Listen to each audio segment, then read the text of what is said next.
যমুনা, ব্রহ্মপুত্র সহ বিভিন্ন নদীর চরাঞ্চল ও সমতল কৃষিজমিতে প্রতি বছরই চাষ হয় সরিষা। তবে এবছর কৃষকদের আগ্রহ ছিল চোখে পড়ার মতো।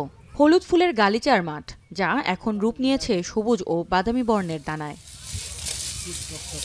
চাহিদা বাড়ায় সরিষার দামও বেড়েছে। গত বছরের তুলনায় প্রতি মণ ৫০০ থেকে ৬০০ টাকা বেশি দামে বিক্রি হচ্ছে নতুন সরিষা। এতে লাভের মুখ দেখছেন কৃষকরা। আমার বাজার যেভাবে আছে, যদি আশা করি যে ফলন হয়, তাহলে ৫০ থেকে ৬০ হাজার টাকার মতো আমি আশা করি আমি রেট পাবো, এই টাকা ইনকাম করতে পারবো। বাজার ভালো আছে, ৩২০০ টাকা মণ।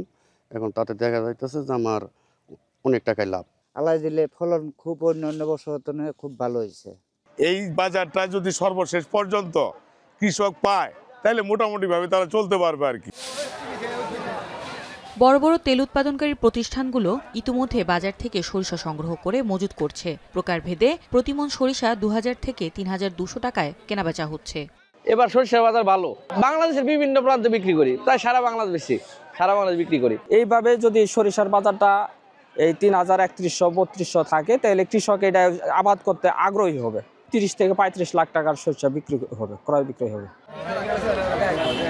জেলায় চলতি বছরে প্রায় ৬০,০০০ টন সরিষা উৎপাদিত হচ্ছে, যার বাজার মূল্য ৫০০ কোটি টাকার বেশি।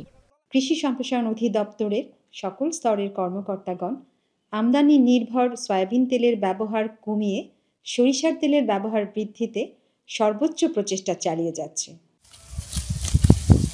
বাম্পার ফলন ও ভালো দামের কারণে সরিষা চাষে নতুন সম্ভাবনার দ্বার খুলেছে জামালপুরের কৃষকদের জন্য। এখন জামালপুর।